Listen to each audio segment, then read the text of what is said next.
Assalamualaikum warahmatullahi wabarakatuh. Perkenalkan, nama saya Sunandila NIM Q1A1190818, kelas ITPA 2019, jurusan Ilmu dan Teknologi Pangan, Fakultas Pertanian Universitas Halu Oleo. Baik, pada kesempatan kali ini saya akan menjelaskan mengenai produk hasil fermentasi yang saya pilih, yaitu tape ketan hitam. Langsung saja. Tape ketan hitam adalah salah satu produk pangan hasil fermentasi yang menggunakan ragi, yang salah satunya mengandung mikroba Saccharomyces cerevisiae sebagai mikroorganisme yang membantu proses fermentasi. Kemudian, tape ketan hitam merupakan hasil fermentasi beras ketan hitam yang sebelumnya mendapat pencampuran ragi, yang kemudian didiamkan dalam beberapa hari untuk mendapatkan hasil fermentasi berupa kandungan alkohol. Nah, alkohol inilah yang menyebabkan beras ketan hitam menjadi terasa manis menyegarkan.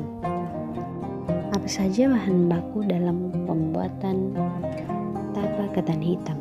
Nah, bahan bakunya yang pertama yaitu beras ketan hitam. Beras ketan hitam merupakan salah satu jenis beras yang berwarna ungu pekat, mendekati hitam dan mengandung senyawa fenolik yang tinggi, terutama antosianin. Beras ketan hitam mengandung karbohidrat sebanyak 83,8%, protein 8,2%, lemak 2,2%, serat kasar 1,4%, air 11,4%, abu 0,9%, kalsium 0,24%, zat besi 0,33%, kalium 0,82%, magnesium 3,11%, zinc 0,04%, vitamin E 25,75%, dan vitamin C sebanyak 0,96%. Bahan yang kedua yaitu beras ketan putih. Ketan putih merupakan salah satu varietas padi yang termasuk dalam famili Graminae. Butir beras sebagian besar terdiri dari zat pati sekitar 80-85% yang terdapat dalam endosperma yang tersusun oleh granula-granula pati yang berukuran 3-10 milimikron. Dan yang ketiga yaitu ragi. Nah, mikroorganisme yang terdapat dalam ragi tape didominasi oleh kapang dari genus Amylomyces mucor dan Rhizopus, serta kamir dari genus Endomycopsis, Saccharomyces, Hansenula, dan Candida. Bakteri yang sering terdapat dalam ragi adalah genus Pediococcus dan Bacillus. Mikroba yang terdapat dalam ragi pasar yaitu Aspergillus oryzae, Rhizopus arizus, Rhizopus oligosporus, dan Aspergillus flavus. Selanjutnya saya akan menjelaskan mengenai proses produksi tape ketan hitam. Di sini diberikan diagram alir mengenai proses produksinya. Yang pertama, ketan hitam dan ketan putih ditimbang. Setelah itu, kedua bahan tersebut dilakukan pencucian sebanyak 2 kali. Setelah dicuci, selanjutnya dilakukan perendaman selama 30 menit. Kemudian dikukus. Setelah dikukus, kemudian didinginkan. Kemudian ditaburi ragi tape. Setelah ditaburi ragi tape, kemudian diaduk secara perlahan, lalu dibentuk. Kemudian dimasukkan ke dalam wadah tertutup. Selanjutnya disimpan di tempat yang tidak terkena cahaya matahari langsung dan akan menghasilkan tape ketan yang kita inginkan. Di sini mengapa menggunakan beras ketan putih? Alasannya adalah dalam pembuatan tape ketan menggunakan beras ketan hitam dan beras ketan putih berfungsi agar diperoleh tekstur yang lunak dan berair, serta dapat menutupi sifat dari beras ketan hitam yang memiliki tekstur tidak mudah hancur dan yang lebih keras dibandingkan dengan beras ketan putih. Selanjutnya saya akan menjelaskan mengenai tahapan-tahapan yang tadi saya sebutkan pada proses produksi tape ketan hitam. Nah, tahapan dalam pembuatan tape ketan memiliki masing-masing fungsi pada setiap tahapnya. Yang pertama yaitu pencucian sebanyak 2 kali yang memiliki fungsi untuk membersihkan kotoran dan menghilangkan kontaminasi benda asing yang ada pada beras ketan hitam. Selanjutnya, tahapan proses perendaman memiliki fungsi dalam proses gelatinisasi pada tahap selanjutnya. Kemudian pengukusan. Pengukusan di sini memiliki fungsi dalam pematangan beras ketan menjadi nasi ketan, kemudian mematikan mikroba patogen serta untuk memperoleh tekstur yang lembek pada nasi ketan. Pemberian ragi memiliki fungsi untuk fermentasi ketan menjadi tape. Proses pengemasan tape berfungsi untuk memperoleh suasana anaerobik sehingga dapat mendukung proses fermentasi oleh mikroba amilolitik dan menjaga agar tetap steril. Konsentrasi ragi yang terlalu banyak menyebabkan gula sederhana yang dihasilkan selama proses fermentasi akan semakin berkurang. Nah, hal tersebut terjadi karena gula akan diubah menjadi alkohol. Akibatnya, rasa manis pada tape akan berkurang. Proses pemeraman dilakukan pada ruangan yang tertutup atau gelap supaya dapat menghasilkan tape ketan dengan kualitas terbaik.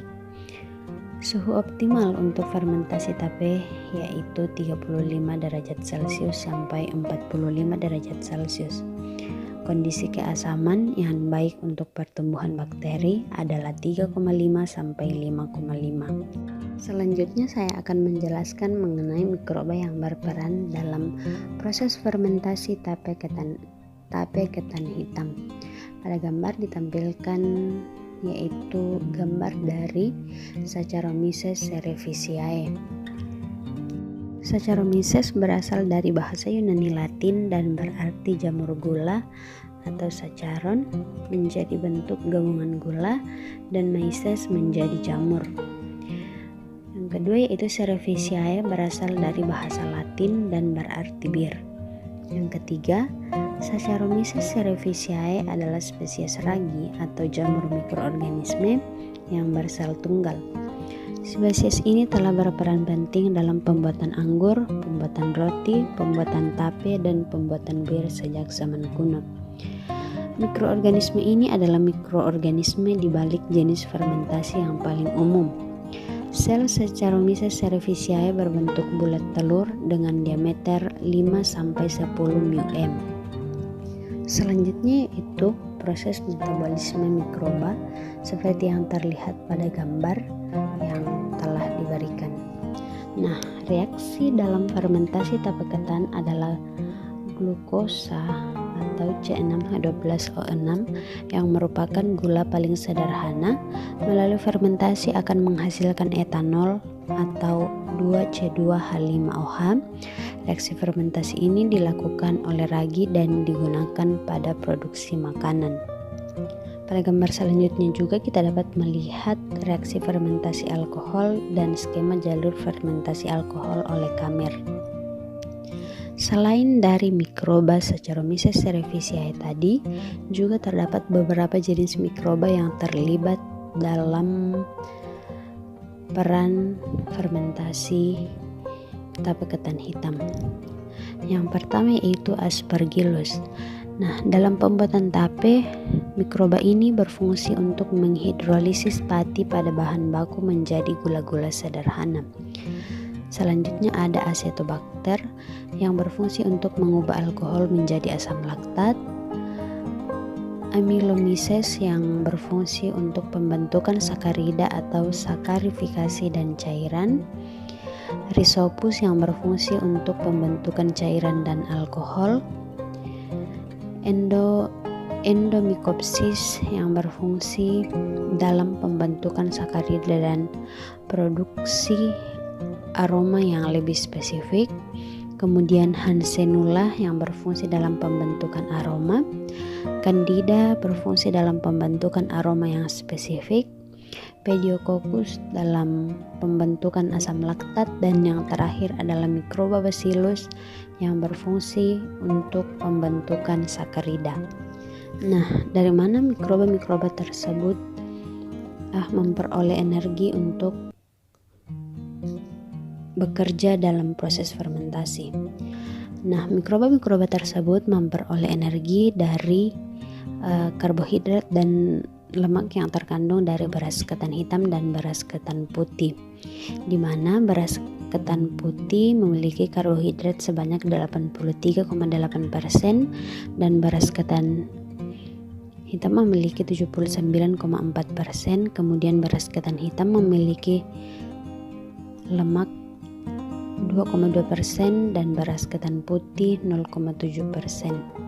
Nah, ini digunakan sebagai sumber energi oleh mikroba yang berperan dalam proses fermentasi tape hingga dapat bekerja dan berfungsi dengan baik untuk selanjutnya menghasilkan suatu produk tape ketan. Selanjutnya, enzim apa saja yang berfungsi dalam proses pembuatan tape? Nah, ada beberapa enzim yang berperan dalam pembuatan tape seperti enzim protease, lipase, invertase, maltase, dan simase. Demikianlah hasil presentasi atau pemaparan dari saya. Lebih dan kurangnya mohon dimaafkan. Sekian dan terima kasih. Assalamualaikum warahmatullahi wabarakatuh.